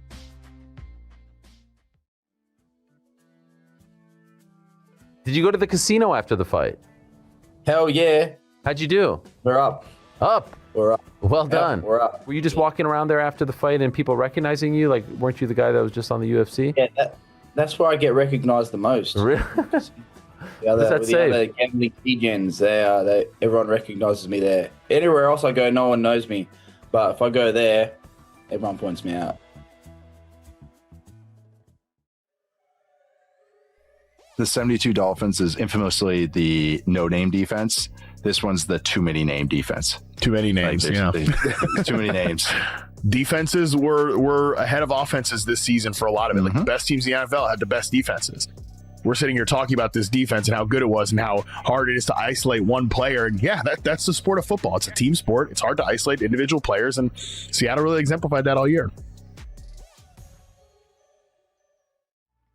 We're ranking the actual threats from the absolute frauds. Your contenders, who do you got? My contenders. So I have Sporting, and I say that because they have had a strong top 8 finish over some other heavyweight teams. Mm-hmm. They're actually very, very hard to break down as a squad, and they're very, very strong in transition. And they got a guy named Luis Suarez, which is fun. Just guard your ears. Shocking news here for everybody. Those are your World Series odds. I can't believe it. The Dodgers have the shortest odds for the preseason to go out there and win it. Also, the shortest preseason odds we've seen since the 2003 Yankees. Now, that brings us to an important question because, Jay Busbee, we've talked already a lot about the fact that this season is likely to be overshadowed by many for the cloud of the lockout that could be coming in 2027. We do not have labor peace between Major League Baseball and the Major League Baseball Players Association. There's a lot on the line, and I'm trying to figure out what the best outcome of this season is for what we're about to face in this offseason. Hear me out. As much as people right now are rolling their eyes, what happens to the Dodgers will make a substantial difference in the tone of the negotiations to me. If the Dodgers turn around and they win a third straight World Series and they just dominate everybody, owners will be able to sit at the table with the players and say, see, we don't have competitive balance anymore because they've overspent everybody. But if the Dodgers turn around and have just a weird Dodger-like season, which we did see until a couple of years ago where they're great, but they're not quite that great and they don't win at all of a sudden players are coming in and saying, look, like the money being spent doesn't equal championships. So what do you think is the biggest or best outcome, I should say, for the Dodgers for the future of baseball? Yeah, I mean, you're asking whether it's okay to basically burn down the rest of baseball in order to save it going forward. And that's a tough thing to ask. That's why baseball always is its own worst enemy. The best case scenario for baseball is to become an integral part of its fans' lives. And this is something that you can't quantify with a spreadsheet. You can't quantify this with a box score. But baseball is at its best when it is a constant part of its fans' lives. They're checking the standings. They want to see how many games behind or ahead they are. They want to know what the pitching matchups are for that given night. They're invested in it. And what baseball has done a terrible job of is getting fans invested in the game. When those moments happen, when during a Shohei Ohtani run, during the 1995 Cal Ripken season, baseball is absolute. It's the best. It's the best sport. But when baseball gets itself separated from the fans, as seems to be happening again now, that's when problems happen. Yeah, you're not wrong. I keep going back to sitting in a dive bar last year, watching Game 7 of the World Series, watching what I think is the most incredible Game 7 I've ever seen in any sport, and one of the best moments we've ever seen in sports history. And the conversation today isn't really about that. It's about whether or not the Dodgers, who won that Game 7 in the most dramatic of like for that minute, we didn't care about who spent what money. We didn't care about who did what to the future. We just cared about seeing baseball at its best. And that's what we saw. Exactly. Like I feel an infectious sort of want to watch more baseball right now than I've felt in years because of the hangover, let's say, carryover from what we saw in the World Series. Like, I think that's real. Like, I find myself watching spring training ball in the background, and I'm not rolling my eyes because there is still a carryover for the drama we saw. So to me, stars in star-like situations are never going to be a bad thing. To me, having this level of attention that comes is going to be important. I think it's important that we get that. But I do think that if the Dodgers go out and, you know, whatever the reason might be, whether it's boredom, whether it's injury, God forbid, whether it's any of those things, if the Dodgers come out and they're just sort of flat, then that does empower the argument of money doesn't buy you championships, so we don't need a salary cap. And that's that. I don't think that the players are wrong for that mindset. I just think it becomes a negotiating tool. And unfortunately, love it or hate it, everything we see on the diamond this year is going to be like checked into a pros and cons list as part of a future negotiating tool. This isn't just about the fans. This is about the way the owners and the players see the game that they participate in every single day. And I think you're right, Busbee. It's important. You better catch him. You better catch him hard in every market that you possibly can this year, because the minute people hear labor talks, they check out on so much of this stuff. They immediately take a side on so much of this stuff, and they see their sport more calloused than ever. So I think you're right. They do need to find connective tissue in every market to avoid what's going to happen when they start arguing inevitably about money. Yeah, I mean, it's more that they check out. They get actively hostile toward the game. And that's, I think back to last summer. I was in Pittsburgh. I was covering the U.S. Open. I had an off night. I went to see a game, Pittsburgh, Florida game. I mean, the most mundane sort of game I'm sorry, not Florida, Miami, Pittsburgh, the Pirates, Marlins. It was the most mundane game from a standings perspective that you can imagine. And yet there were still people there. There were a few people there that were really into the game, that were enjoying it for the moment. But there were so many more empty seats. And that's because the Pirates, are one of the many teams that just look up at the Dodgers and they think, what can we do? How can we keep up with them? There's only a small number of teams that can legitimately compete. And so if you have the opportunity to have more franchise or more fan bases engaged, more fan bases feeling like on into June, July, August, even September, that they have a possibility of a postseason run, that's how you get them engaged. That's how you get them to be a part of this thing. If they feel like, it's all going to the Dodgers already, they're going to just buy another championship, they check out and they get actively hostile toward the game that should be a source of love. It's funny you mentioned the Pirates, because certainly it's such a great example of what's the point. Like, my friends that are Pirates fans feel the inevitability from day one of, we're going to have great talent, we're going to develop great talent, and then we're going to lose great talent because we can't afford to pay great talent the same way everybody else can. I cannot imagine Because the thing that we have to sell in sports always is hope, right? And that's the thing, because the outcome, only one team is ever happy at the end of the year. But there's the hope is the thing that carries from year to year. Everybody knows I'm a Raiders fan, right? Like, I feel this hope because Fernando Mendoza can come in and fix the Raiders, right? Like, is that real? No, but I feel the hope and it feels real.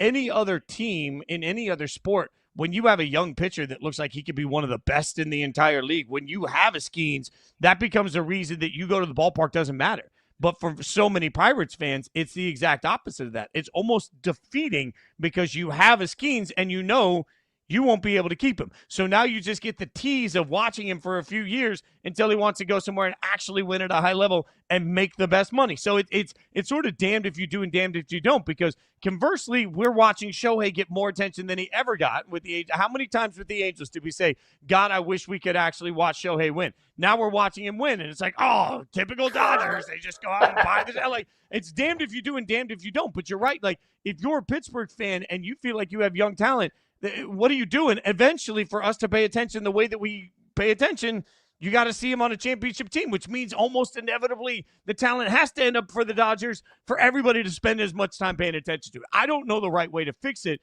but you're right. The conversation gets broken in that process. Yeah, and baseball is a fundamentally local sport. You're, as opposed to football, where you're kind of keeping an eye on other conferences, other divisions, what's going on all across the league. Baseball, you are fundamentally focused on your team first, and then how everybody else factors into that. I'm in Atlanta. I've been a Braves fan since I was a kid. I factor everything through how it does or does not affect the Braves and how it hurts the Mets. That's how I see the world in baseball terms.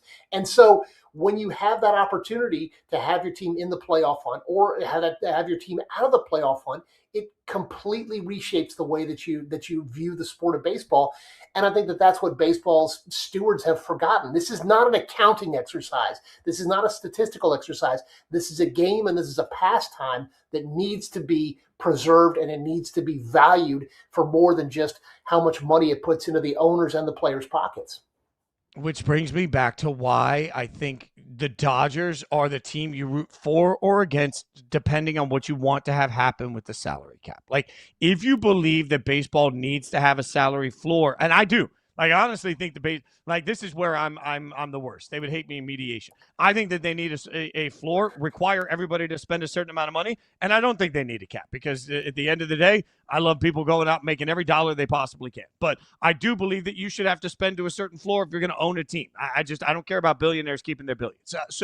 But realistically, if you believe that the system is broken and what it needs is salary cap reform, truly, then I think you're rooting for the Dodgers to go out and have a historic year. You are rooting for the Dodgers to go out and be one of the best teams of all time, to go on a historic run where they don't lose a single playoff game and they hoist the World Series for the third year in a row, and then everybody has fatigue. Like, we get that exhaustion point that hits. Just like it hit with Golden State, it will then hit with the Dodgers, and the point that everybody can look to is, instead of looking at it and saying, well, my favorite team didn't draft well enough, my favorite team doesn't develop well enough, my favorite team doesn't reach the salary cap floor, instead of having those real conversations, you can just look and say, well, what the hell am I supposed to do against the Dodgers? It's not our fault. It's their fault. They become the villains. The whole system gets ripped apart. Like, if you truly want economic reform, the Dodgers need to have the single greatest season in Major League Baseball history. Burn it all down and leave all the fans of the other franchises crying, and then start from that ground. I like that. I like it. I like the chaos theory. Yeah, well, it's at least a theory. We got plenty of time to go, though. The season is right around the corner. World Baseball Classic also. We will have you covered on Yahoo Sports Daily and everywhere else. And don't forget, as you see there, Yahoo Fantasy Baseball is back. You can join or create a league in the Yahoo Fantasy app. It is untouchable. We are going to do one for this show, even though I'm going to get my ass kicked. So I'm just letting you know now, it's going to be out there, and there's going to be lots of Dodgers on it. All right, from one LA team to another, we're going to try and figure out what is going on with the Lakers and how to actually fix the entire organization. Jovan Buha joins us next. We'll get his thoughts.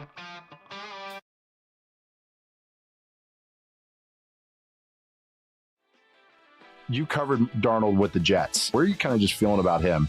Another game with 3 games in a row, no turnovers for Sam. The sack avoidance night from Sam was incredible. The back and forth between Sam and Milton Williams was honestly really impressive for Sam on my part, because I thought that it wasn't his best game of the season, but it was the game he needed to have, which was clean. he won Super Bowl. He's going to get a contract extension. It's kind of cool to see his redemption story.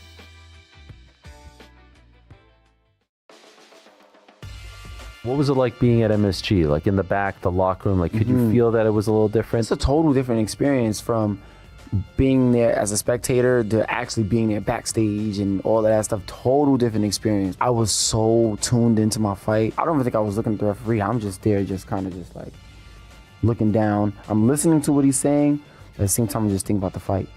I'm like, yeah, all right, y'all done? You ready? Right? Yeah. All right, it's time to go. The Premier League has gotten so successful. Survival has become such a priority. Maybe that doesn't lead to the most like entertaining football match. The one thing that you want to avoid is having this like runaway first place team by Boxing Day, which happens more often than not. This has been, I would argue, a little bit more exciting this season. The entire mid-table is packed. Yeah. So as an Everton fan, I'm like, yeah, we in the mix. For Clippers fans, I just feel bad, Tom. I mean, I feel bad. It's always something with the Clippers. It's always something. And then, the year begins and the whole aspiration thing, and then the team sucks. And then they start winning and they make a run and they're in the play-in and the playoffs are ahead. And then this all happens. James Harden does it again. He asks for another trade. LeBron James is just 3 field goals away from being the all-time leader in NBA history. He's 7 games away from being the all-time games played leader. Basically, if there's a record out there, he's right on the cusp of having it. Joining us now, Jovan Buha joins us. You can check out the Buha Block podcast, which, by the way, is the best name in history. Jovan, we really appreciate your time. I'm trying to figure out what to make of LeBron right now because it feels to me like when we're 30 years from now, we're all going to be sitting on the porch saying, but we watched LeBron play. But right now, it feels like there's just still this loud voice of people that no matter what he accomplishes, will still have something negative to say about LeBron. So in his 23rd season, what do you see from LeBron with this Lakers team? I still see an all-star level player who is defying father time for a record 23rd season. Is he perfect? No player is. Has he maybe slipped a little bit compared to last season when he finished 6th in MVP voting and 6th in All-NBA? Maybe a little bit. I don't think he's been quite to that level. Last year, by several measures, you could have said he was a top 10 guy. I don't think he's been a top 10 guy this season, but that does not take away from the season that he's having. And he's not just good for 41 years old or age 23. He's good for just straight up any NBA player. And I think he's played at an all-star level, has played progressively better throughout the season. So I think it's been impressive. The idea of asking whether LeBron should get an extension would have been just laughed out of any sports bar, any sports talk show for the last 20 years or so. But it's kind of a legitimate question now. What do you think? Should the Lakers pursue an extension with LeBron, or should they? Is it time for the two parties to move on in separate directions? I think there's a lot of context here depending on how the rest of the season goes for the Lakers. So a couple of numbers that I think will potentially determine how the rest of the year goes. For the season, the Lakers have a minus 0.4 net rating with the big three. So especially before this last injury that Austin Reeves suffered and was out for a while, they were really struggling like pre-Christmas with the big three. But coming out of the All-Star break, they have about a 9.6 net rating. So that has really flipped in the positive. And if you just look at the makeup of the roster, those guys are going to be playing 38, 40 minutes a night in the playoffs, which means that they're going to share the floor for 20 plus minutes per game. And they have to win those minutes. And they've been trending in a positive direction with that. But I lay that out just because I think if LeBron and Austin and Luka can all fit together and the Lakers can have success and maybe win a playoff series, then I think it makes sense to keep going forward with this. But if they maybe fall back down to earth, if they lose in the first round, if it's another 4 or 5 game first round loss, then I think you have to take a deeper look at the core of this group and does it make sense together. So it's tough to say that without knowing how the season is going to play out. With that said, I think at this point of his career, it'd be difficult to want to commit to more than 1 year deal, maybe 1+1, something like that. You obviously don't want to sign him to there's also rules that limit that, but I think it really depends how the rest of the season goes and how much he's willing to accept, because I don't think the Lakers are going to be looking to pay him $50+ million again. Jovan, keep me honest here then. Why is it not going? I mean, when we talk about the advanced analytics for Luka and LeBron on the court at the same time, it's not working. Why? Mm-hmm. Well, what's funny is that you look at it with the big three and you would think the defense, right? Because all three of those guys, depending on how generous you want to be, range from like average to below average to bad defensively, depending on the night. But it's actually been the offensive end where they have not been able to put it together. If you look at the numbers, they have a pretty good defensive rating. They actually have what would be the equivalent to the second best defensive rating in the NBA, behind only OKC. It's been the offensive end where they're right there for worst offense in the NBA. So it's been a process that they've been trying to figure out. When you have three players who are best with the ball in their hands, we've seen this before on other teams, other situations. There's always an adjustment period. And I think previously it was LeBron who was actually adjusting because he was the one who missed the first 14 games of the season. Then he had to kind of find his footing. But now coming off of his absence, it's been Austin Reeves who's taken a step back. If you look at his usage, his field goal attempts, etc. So I think this has been it's just like they've only played 17 games together, which is not even, barely a quarter of the season. So I think there's like a time and continuity element here that they just need a little bit more time. But at its core, I think it's just you have three guys who are best with the ball in their hands, not great off of the ball. I think LeBron is the best by far. But, it's just been, I think, a simulation process for those three to kind of figure this out. I think the Lakers have also struggled to figure out who fits next to them. They started with Rui Hachimura. They've switched over to Marcus Smart, leaning into the defensive side. So I think it's been a bit of a learning curve there. But ultimately, if you look at the totality of last season with the regular season, the playoffs, and then this season, they've been a net negative together. So this is a bit of a concern for LA to figure out here over the final 20 games or so. Zooming out just a little bit over the last week or so, they've got a 3-game winning streak, but they weren't exactly beating the best teams in the league, the Warriors, the Kings, the Pelicans. No. What have you seen over this last 3-game streak that gives you either pause or gives you hope for the rest of the season? I think the offensive end has been trending in the right direction. Outside of that Boston game, they played pretty well offensively. They just laid a stinker against the Celtics. So I think that would be the biggest thing for me is if you look at just some of the off-ball actions they've been running for guys, I think that's one of the ways to get the big three going is they've been using Austin off the ball a bit more, Luka off the ball a little bit more.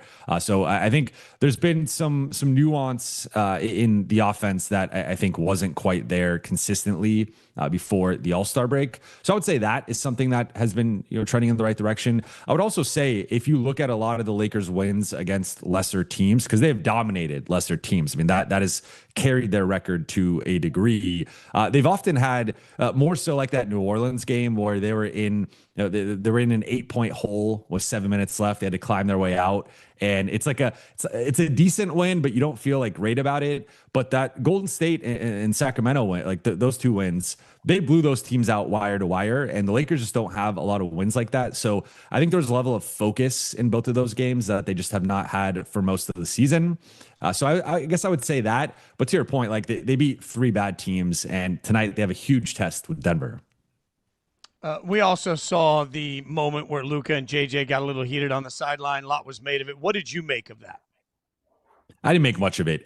These are two guys who are fiery and run hot. Like, of course, the optics of it, I totally understand why people had the reaction that they had. But I mean, these two guys have a great relationship. I've said this before, but Luka's only done 3 NBA podcasts, and JJ was one of them. They were teammates.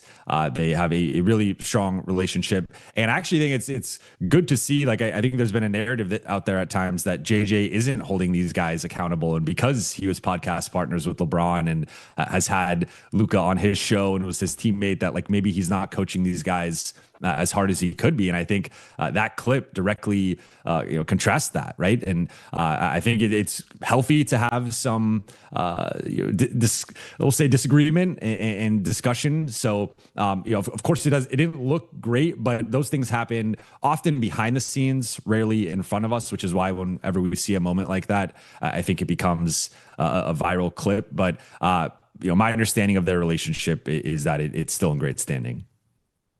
So, point blank question then, is JJ Redick the right coach for this roster? I think so. I also think it's tough to fully judge him on, if you just think about his tenure. You have these two landmark things that happen with the Luka trade and an ownership change. So that is upended basically any stability that he has had over the past 18 months or so.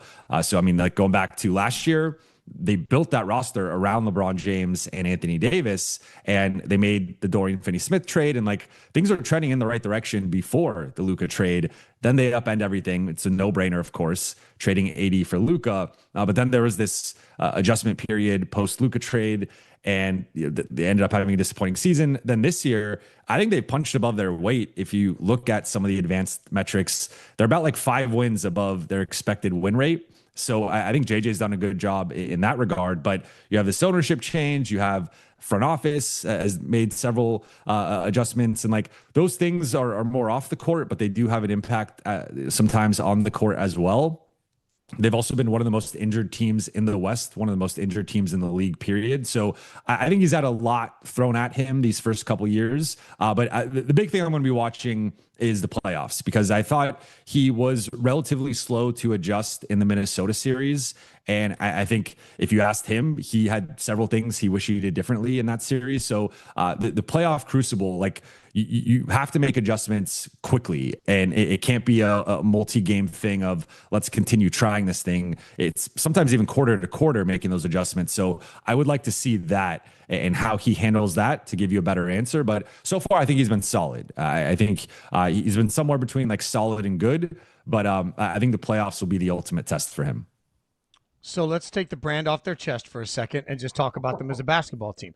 Not talking about the Lakers, just the way they're constructed right now. How far can this team go in these playoffs? I think they can potentially make the second round depending on the matchup. But if I were making a prediction, I think they lose in a competitive first round series. I think they might catch a break here in terms of, if you look at right now, their primary competition is Denver, Minnesota, and Houston. It looks like that's the battle for 3 through 6. They have the easiest remaining schedule of those 4 teams. They're also currently the healthiest of those 4 teams. So as long as they can stay healthy, they have a shot to potentially play themselves into a 3 or 4 seed, in which they have, I think, a shot to win. Although we saw last year they were the 3 seed against Minnesota and ended up losing in 5. But if they could get into that 3-4 mix, I think they have a decent chance to come out of the first round. But I do expect them to be first round underdogs. And then if they make the second round, if they're playing San Antonio or OKC, most likely, I think I would pick those teams pretty handedly over them right now. So I think right now I would project them as a competitive first round out, but I don't see that a ceiling much higher than the second round. Broadening that horizon out, what has to happen for the Lakers to become a championship team again? I think, so right now they're going through this front office renovation. I think that would go a long way in just putting them in, giving them a seat at the table with the best organizations, right? And you look at some of the top organizations over the last 10, 15 years, it's been the Bostons, the Miamis, the San Antonios, and the OKCs, and they've had a certain consistency with their success and gone through different iterations and eras of success and championships and whatnot. So I think that's the biggest thing is following. I mean, they've already followed the Dodgers model to a degree and continuing to follow that, and just not only adding quality to the front office, but adding quantity. I think every department can be beefed up 2-3 extra people, and really investing in that. I think will just make them a stronger and just well-oiled machine. But on the court, I think the big thing this summer is going to be, depending on what happens with LeBron, they could have a need of anywhere between 2 to 3 starting players. So they're going to have, let's just say, between $50 and $60 million in cap space, depending on how certain things play out. So with that cap space, they can either sign guys, they could trade for guys. They have their 2026 draft picks, so they could add a guy in the draft.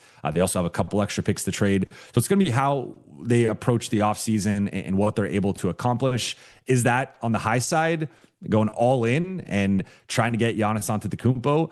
If you do that, you have almost no depth, and it's really tough to build out the rest of the roster. Or do you balance it out a little bit? Maybe someone shakes loose on the trade market, you sign a guy, and all of a sudden you're kind of building your core that way. I do think this is probably going to be a multi-transactional cycle here, where it's not just going to be the rosters built over the summer. It's going to be the next trade deadline and maybe even the next offseason. Laker fans don't want to hear that. They want to win now, that they want to win next season. But I think this is going to be probably a 2 to 3 transactional cycle where they build a true contender going into 2027, 28. Okay, real quick before we let you go then, who's actually in charge of that entire process? Is it Mark Walter? Is it Jeannie Buss? Like, who's the final end-all be-all for decision-making for the Lakers moving forward?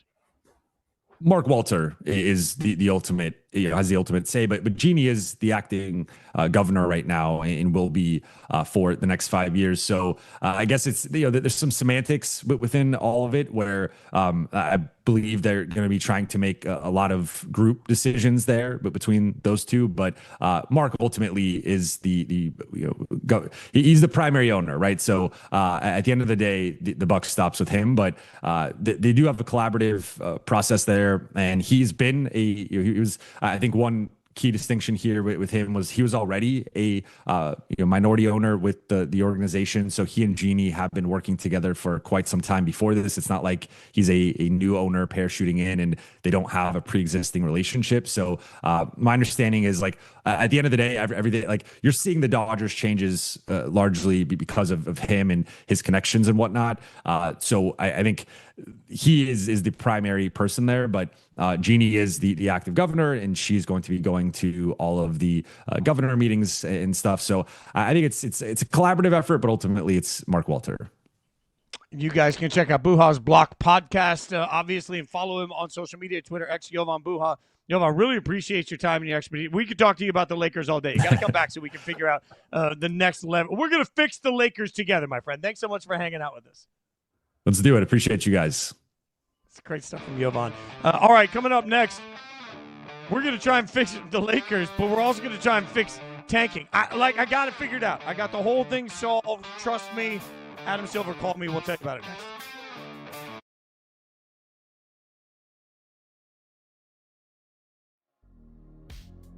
Who's the dream fight? Like, who's the final boss for you? Nyla anyway. Yeah, that's the one. Yeah, I feel like he's the guy. What a freaking fight that would be. Yeah, that would be amazing. How far away do you think you are from this, like, maybe being a thing? I would say maybe a year. Yeah. Maybe just a year away. Yeah, it's the right dream there. to try to, like, get more belts so that entices him to come after you? Okay. 100%. He's going to get a wake-up call fighting a guy like me. And Kenneth Walker wins Super Bowl MVP. The way he's kind of molded his game to work for him has been fun because it's such a hard turn from where he started. Sometimes it feels like a more dramatic version of like how Le'Veon Bell used to run the ball, how Le'Veon would stop and wait and see things open. But Le'Veon, like, he was hugging the ass of his centers and his guards. Kenneth is he's like step back so he can see the whole picture open up. And then when it hits, he's off. The Sixers, to me, are the biggest loser of the trade deadline. You get these middling picks for Jared McCain, one of your most promising young players, to duck the tax. Just a joke. If I'm a Sixers fan, I'm infuriated. The Sixers, losers this trade deadline. It's just so disappointing for Philadelphia, man.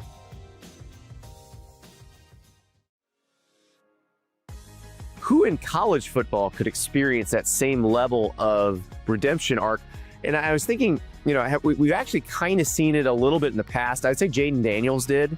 Remember when his teammates were like throwing his things out of his locker and talking trash about him when he left Arizona State, and then he goes and wins the Heisman at LSU? It was a little bit of a turnaround. I wonder what those guys are doing now.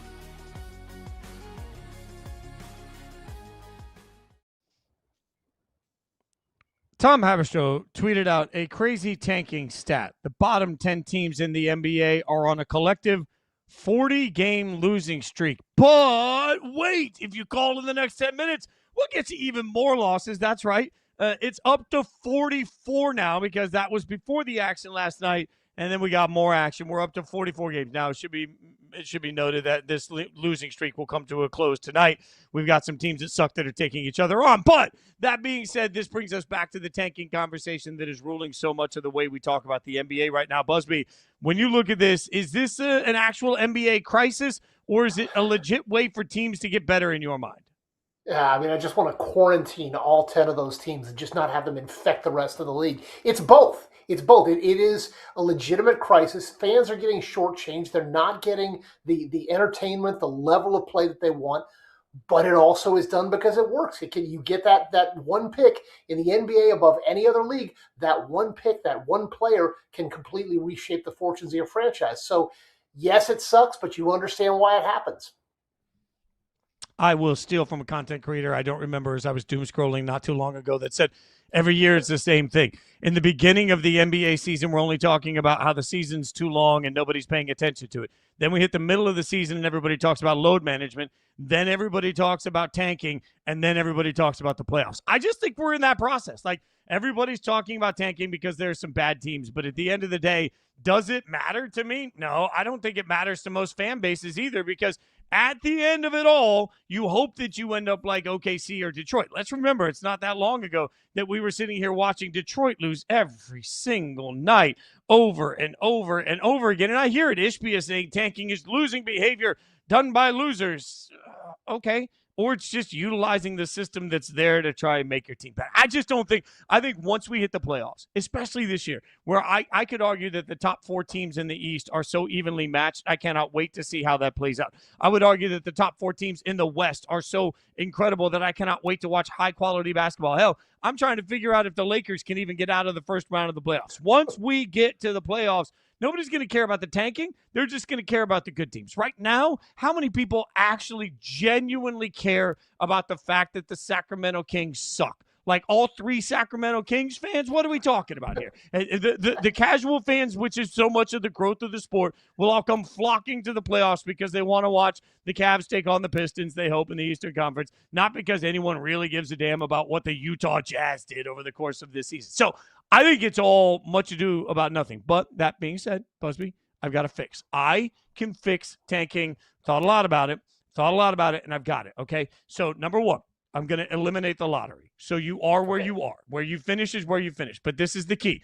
Number 2, I'm not going to let you have a lottery pick twice in a 5-year period. So once you've had a lottery pick, you got to try and win games. Now, of course, that could mean that a team in the middle of the pack is trying to tank their way to number 11, because if they tank their way to number 11, they get the first overall pick because of the way it all works. I get it. I understand that it's going to make some mediocre teams jockey to be, less than mediocre. I understand all of that. But to me, I don't think that there's actually a tanking problem because, as I've said repeatedly, the NFL is dealing with drafts work in sports. That's the way you make the best teams get better. So I think, honestly, the way you do it is you don't let teams get into the lottery twice in a 5-year period. Maybe that spreads some of it out, but ultimately I will still die on the hill that even if you tank, if you end up like OKC, it was worth it.